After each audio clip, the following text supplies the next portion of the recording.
ارأیت من اتخذ الہہ ہواہ، کیا آپ نے اس شخص کو دیکھا ہے جس نے اپنے نفس کی خواہش کو ہی اپنا خدا بنا لیا؟ ارأیت، کیا آپ نے دیکھا ہے من اتخذ الہہ ہواہ، اس شخص کو دیکھا ہے جس نے خواہش نفس کو ہی خدا مان لیا؟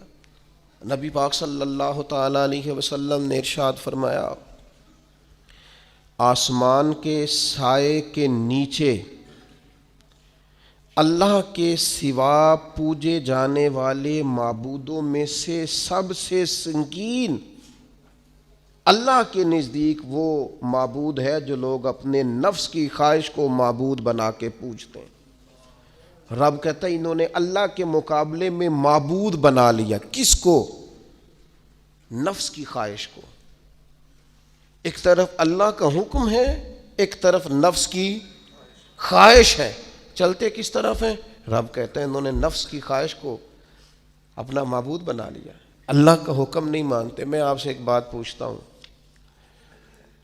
جنازے کو بھی نماز ہی کہتے ہو نا؟ اس کا پورا نام کیا ہے؟ وہ بھی نماز ہے، اور فجر والی بھی نماز ہے۔ کتنا دوڑ رہا ہے بندہ، محلے کا ایک علاقے کا ایک بااثر آدمی انتقال کر گیا، دوڑ رہا ہے، چھٹی لی ہے، بھاگا آیا ہے، جلدی سے وضو کیا ہے، جنازہ پڑھنا ہے۔ لمبا چوڑا رش ہو گیا، صفیں گنی نہیں جا رہی، سر گنے نہیں جا رہے۔ یہ کس لیے آئے؟ کہتے ہیں نماز پڑھنے ہیں جنازے کی۔ اگر تو آئے ہو نماز پڑھنے تو فجر بھی نماز ہی ہے، ظہر بھی نماز ہے، عصر بھی نماز ہے، مغرب عشاء بھی۔ اگر تو نماز پڑھنے آئے ہو تو بتاؤ یہ والی چھٹی تم نے 5 نمازوں میں کیوں نہیں لی؟ اگر تو آئے ہو نماز پڑھنے تو پھر بتلاؤ یہ والا اہتمام فجر میں کیوں نہیں ہوا؟ یہ تم نماز پڑھنے نہیں آئے، یہ ہم اللہ کے حضور حاضری دینے نہیں آئے۔ یہ وہ جو سیاسی رکھ رکھاؤ ہے، یہ جو ذاتی یہ نفس کی عبادت ہے، یہ اللہ کی عبادت نہیں ہے، یہ خواہش نفس کی تکمیل ہے۔ یہ رب کی عبادت، یہ تو اپنے خواہش کے پیچھے دوڑے آئے ہو۔ مجھے بتلاؤ نا۔ ایک شاعر تھے، انہوں نے بات تو بڑی غلط کی، لیکن چلو بعض اوقات نصیحت کے لیے کچھ باتوں کو دہرا دینا چاہیے۔ پاکستان کے ایک معروف شاعر تھے، ان سے کسی نے کہا کہ آپ مسلمان ہیں؟ کہنے لگا آدھا مسلمان ہوں آدھا کافر ہوں۔ کہا کس طرح؟ کہنے لگا اسلام کے اندر خنزیر بھی حرام ہے اور شراب بھی حرام ہے، لیکن میں خنزیر نہیں کھاتا، شراب پی لیتا ہوں، معاذ اللہ ثم معاذ۔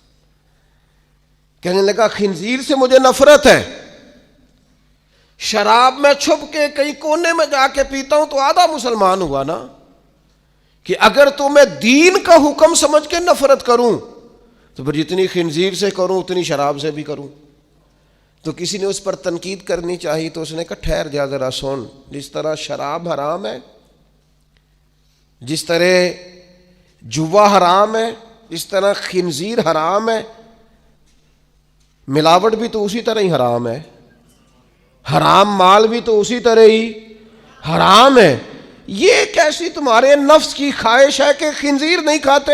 کہتے ہیں کہ کسی علاقے میں ایک آفیسر تھا تو وہ سب حرام مال اکٹھا کرتا تھا، تو کوئی کسی کی ضرورت ہی نہیں تھی اس سے بات کرنے کی۔ تو ایک بوڑھی اماں تھی، وہ بڑی حق بات کہنے کا مزاج رکھتی تھی، تو ان کی مرغی مر گئی، تو اس کے گلے پہ چھری چلا کے نا تو اس آفیسر کے گھر دے آئیں دیسی مرغی۔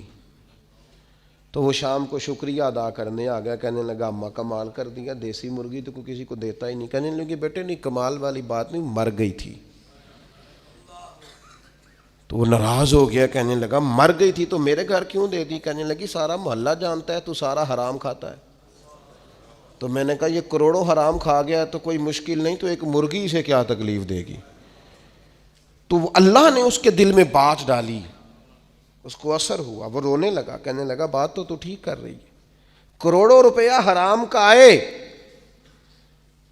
تو وہ چونکہ نفس پسند کر رہا ہے تو وہ ٹھیک ہے، اور ایک مرغی صرف چھری نہیں چل سکی، مر گئی، تو اس سے الٹی آ رہی ہے، کہہ رہی ہے کیا مطلب ہے اس کا؟ وہ ہمارے ایک دوست ہیں، وہ کہتے ہیں ہمارے زمانے میں لوگ اس طرح کے پرہیزگار ہیں کہ ایک شخص کو ایک نیا جوتا مل گیا کہیں گرا ہوا، اس نے اس کا مالک ڈھونڈنا شروع کیا. کسی کا نیا جوتا گر گیا ہے سڑک پہ تو ڈھونڈتا رہا، ایک پیر تھا، ڈھونڈتا رہا وہ کس کا ہے بھائی، کس کا ہے.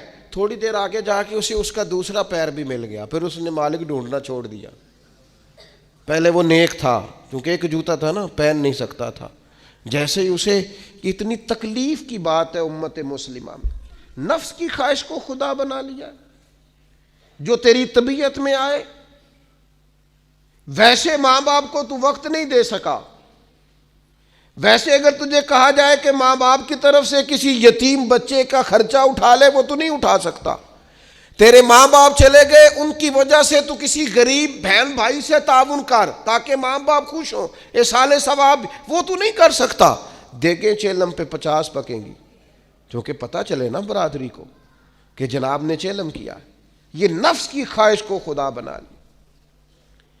سیاسی افطاریاں ہو رہی ہیں، کسی کی نیت پر شک نہیں، اچھی نیت سے لوگ افطاری کراتے ہوں گے، لیکن وہ گھروں کا بھی تو ہمیں پتہ ہے نا کہ جہاں لوگ آٹا بھی اس لیے تھوڑا پکاتے ہیں کہ کل بھی اس کی ضرورت ہے. وہ محلے کے گھر نظر نہیں آتے. افطاری کے لیے ایک سجن بلایا جو پہلے کروڑ پتی، اور بلایا کہاں سے؟ لاہور سے، اسلام آباد سے، فیصل آباد، تو جو تیرے ارد گرد تھے. نفس کی خواہش کو خدا بنا لیا. بندہ مومن کی یہ شان نہیں ہے.